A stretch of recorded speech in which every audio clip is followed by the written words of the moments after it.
Hello everyone, creation is already finished.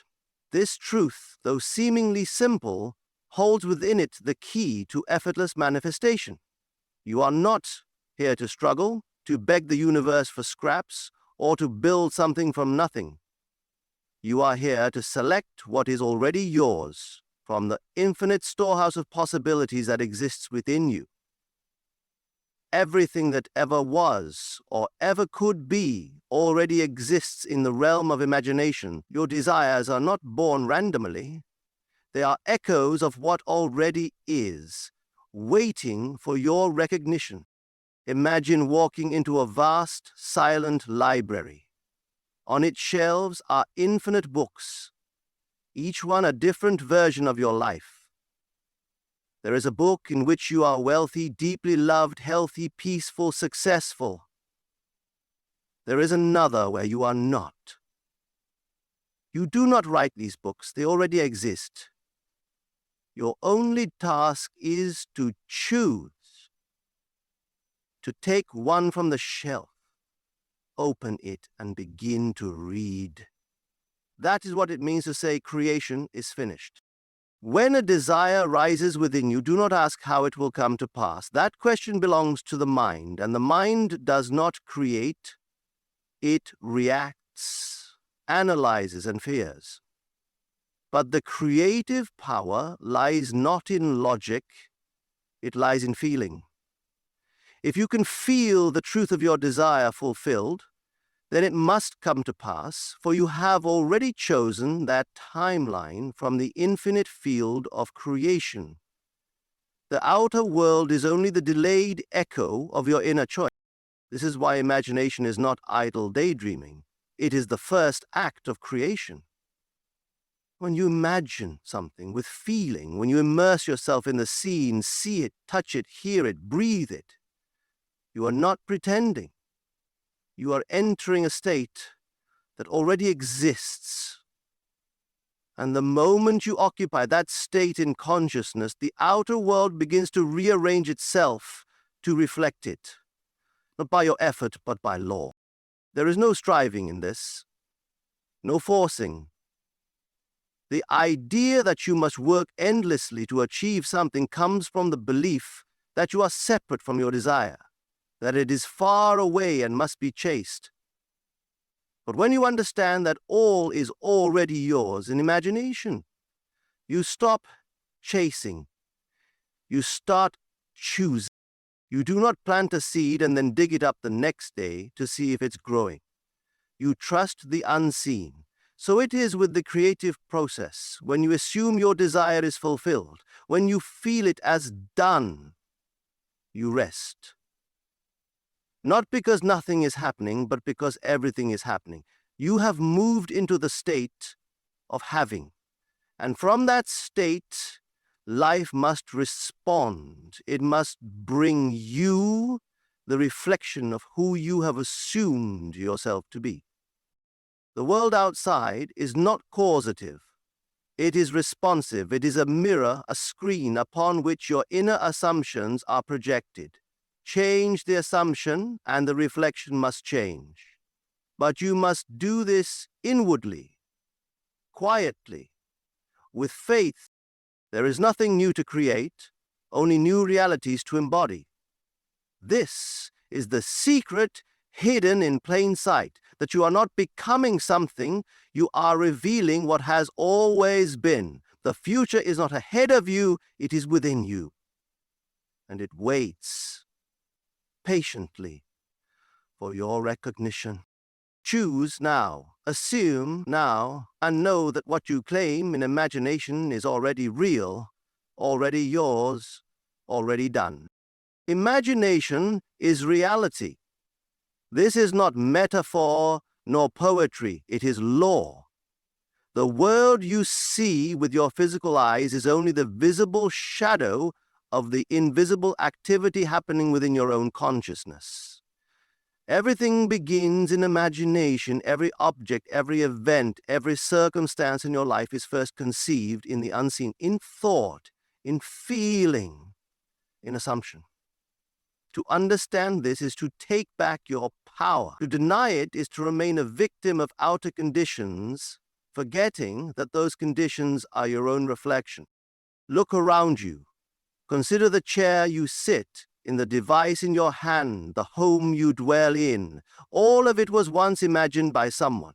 There was a moment where it existed only in thought, only in concept, and yet it came to be, not because the material world randomly gave birth to it, but because imagination directed the unseen energies into form.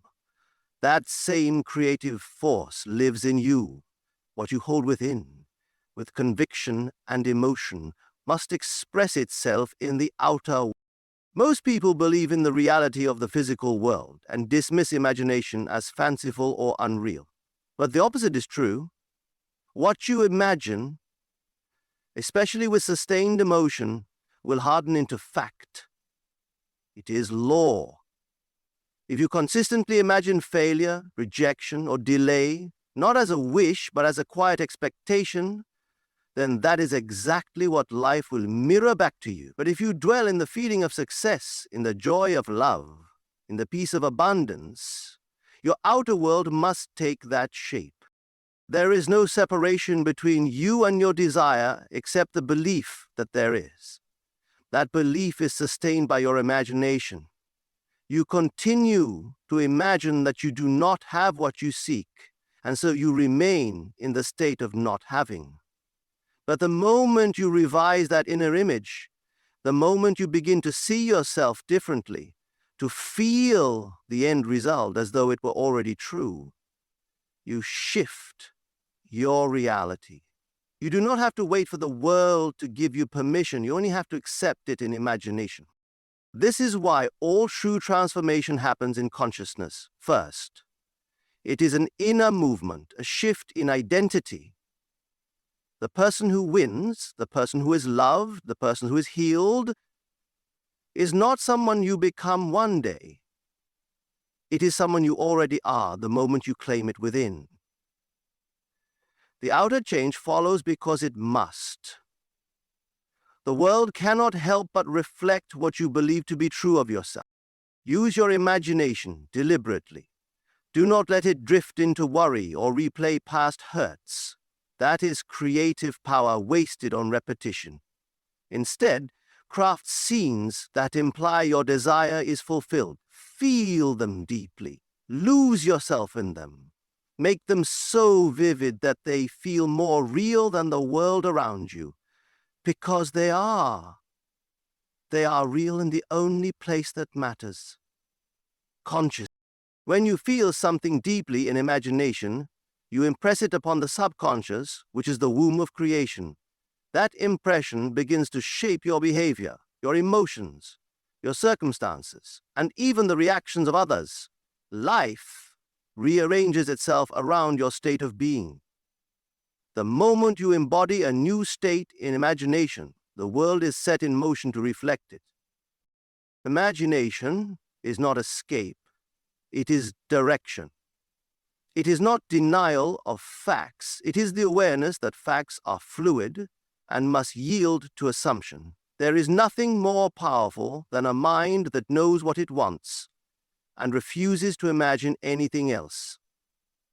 That is the secret to mastery, to discipline the imagination so fully that it never contradicts your desire.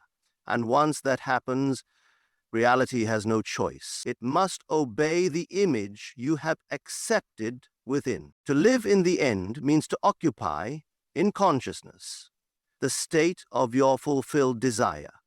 Not tomorrow, not one day, but now. It is the art of assuming the wish is already fulfilled and dwelling in that feeling as though it were your present reality. This is not wishful thinking, nor is it pretending. It is the spiritual act of claiming that which is already yours in the invisible and allowing the outer world to catch up to your inner knowing.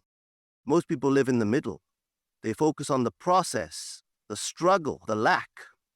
They ask, how will it happen or when will it come? But all of these questions come from a state of not having. They reinforce the very absence they seek to escape. You cannot reach your desire by focusing on the path. You reach it by embodying the destination. To live in the end is to mentally and emotionally inhabit the version of yourself who already has what you want. If you desire love, you become the one who is already deeply loved. If you desire wealth, you feel the freedom and ease of financial abundance now. You don't wait for the condition to change before you allow yourself to feel the reality of the desire. Instead, you lead with the feeling, and reality follows. Feeling is the secret. When you feel something as real, you impress it upon your subconscious mind, and the subconscious, which creates your world, does not know the difference between a physical event and a vividly imagined one. It accepts whatever you repeatedly feel to be true, and then it brings that truth into form. This is why discipline of the inner world is so important. You must learn to return to the end again and again, no matter what the senses say. The world may show you something different. The bank account may still appear low. The relationship may not yet exist. But if you persist in the feeling of the wish fulfilled, the outer must eventually yield to the inner assumption. The law cannot fail. Living in the end is not about delusion. It's about choosing where you place your awareness. If all possibilities already exist, and they do, then the version of you who already has your desire is just as real as the version who does not. You must decide which version you will inhabit. Will you identify with lack and hope, or will you identify with fulfillment and claim it? Let your inner conversations reflect the end. Speak as though the desire is already yours. Let your reactions mirror the confidence of someone who knows it is done. Let your body relax into the ease of having. This is not arrogance, this is faith in the unseen. You are not hoping for something to happen, you are remembering that it already has. You must persist. This is not a one-time visualization or a fleeting feeling, it is a way of being. You return to the end every morning, every night, and whenever you feel pulled into doubt, you correct the course gently by asking, how would I feel if it were already true? Then you feel it, and you dwell in that feeling. The more you live from the end, the faster the bridge of incidents unfolds. Life will orchestrate itself around your new identity. People, events, and circumstances will shift to match your inner world, but you must stay faithful to the end, even when nothing seems to be happening, especially then. For it is in the unseen silence that the seeds of assumption begin to bloom. The end is not something to reach, it is something to embody. You become it now in imagination, and trust that the world will follow. It always does. Your inner conversations create your world. They are not mere thoughts passing through your mind. They are creative acts. Every word you speak to yourself, every silent conversation you have in the privacy of your imagination is a seed planted in the subconscious. And these seeds must bear fruit. The outer world does not happen to you randomly. It reflects back the content and tone of your inner dialogue. If you wish to change your life, begin by changing the way you speak within yourself.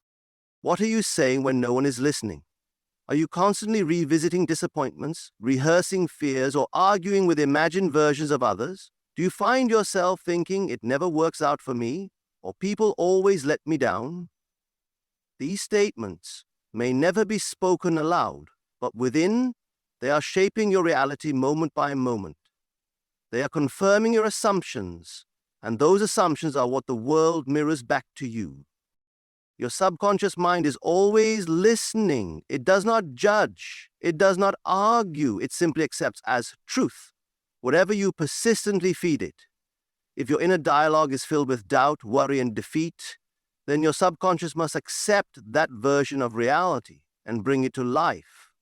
But if you learn to guide your inner conversations, to fill them with confidence, gratitude, and fulfillment, then your world will begin to reflect that new inner state. This is why discipline of thought is so vital. You cannot allow your mind to wander unchecked and expect a beautiful life to unfold. You must become the master of your internal world. This does not mean suppressing thoughts, but rather redirecting them with love and intention. When you catch yourself mentally complaining or assuming the worst, pause. Ask yourself, is this the inner conversation of someone who already has the desire? If the answer is no, change it. Speak as though it is already done. Whisper to yourself, even silently, words that align with your fulfilled desire. I am so happy everything worked out perfectly. I am loved more deeply than ever before. Abundance flows to me with ease.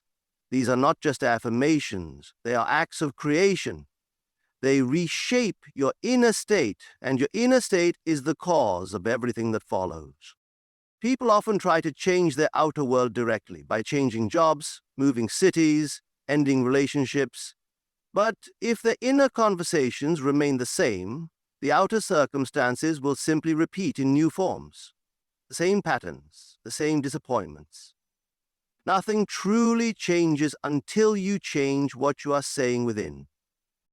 Others in your life are also influenced by your assumptions about them. If you expect someone to treat you poorly, and you constantly replay scenes of conflict or resentment in your mind, you are impressing that version of them upon your subconscious, and the subconscious must reflect it.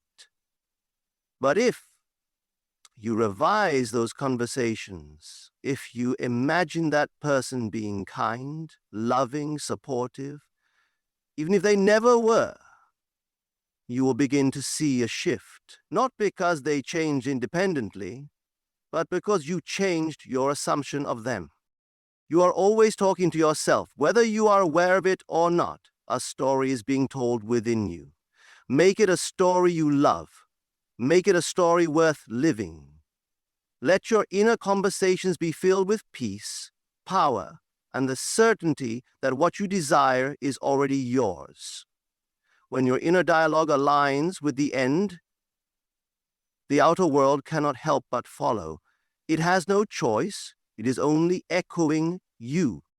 The present moment is all there is. Time, as it appears to you, past, present, future, is an illusion of sequence. In truth, all states already exist, and they exist now.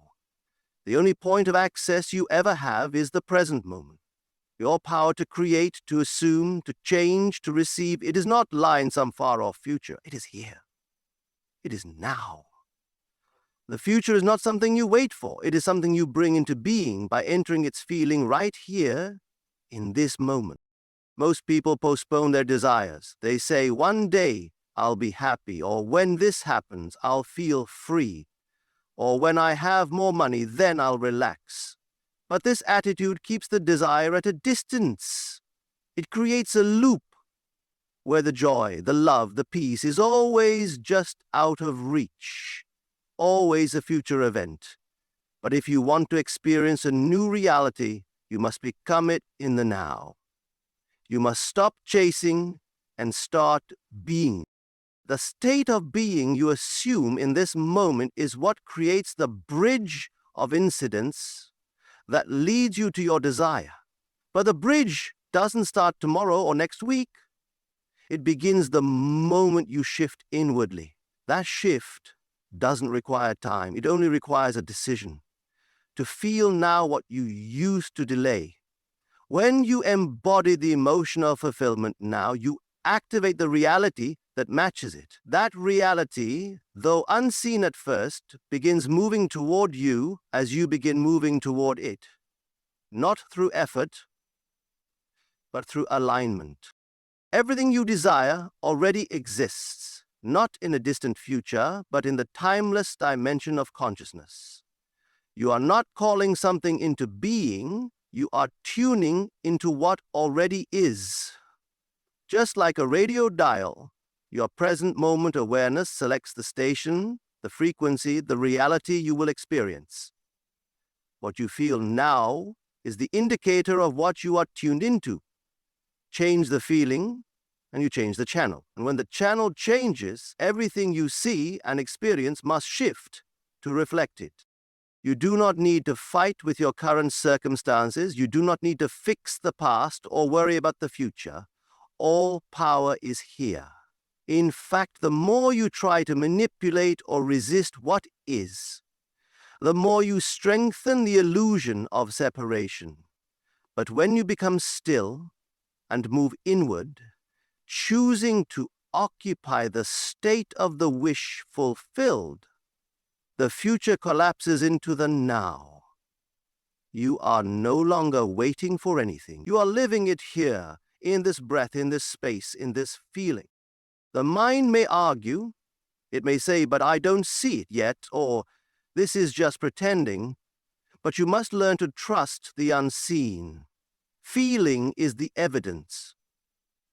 If you can feel the joy of your desire now without any external proof, then you have entered the state where it must become real.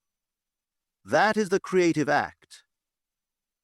That is how the invisible becomes visible. The present moment is your canvas. It is where you paint with imagination, with emotion, with assumption. The past only persists because you keep remembering it. The future only delays because you keep projecting it forward. But when you pull your desire into the present through feeling, through assumption, through certainty, then the future becomes now. And the now becomes your doorway to everything. There is nothing you need to wait for. No better time, no perfect condition. Everything begins now. In this instant, you are either living in the state of your desire or you are not. The choice is always yours, and once you feel it, accept it and rest in it. Life must follow, because the outer world is simply the shadow of the inner moment you are living right now.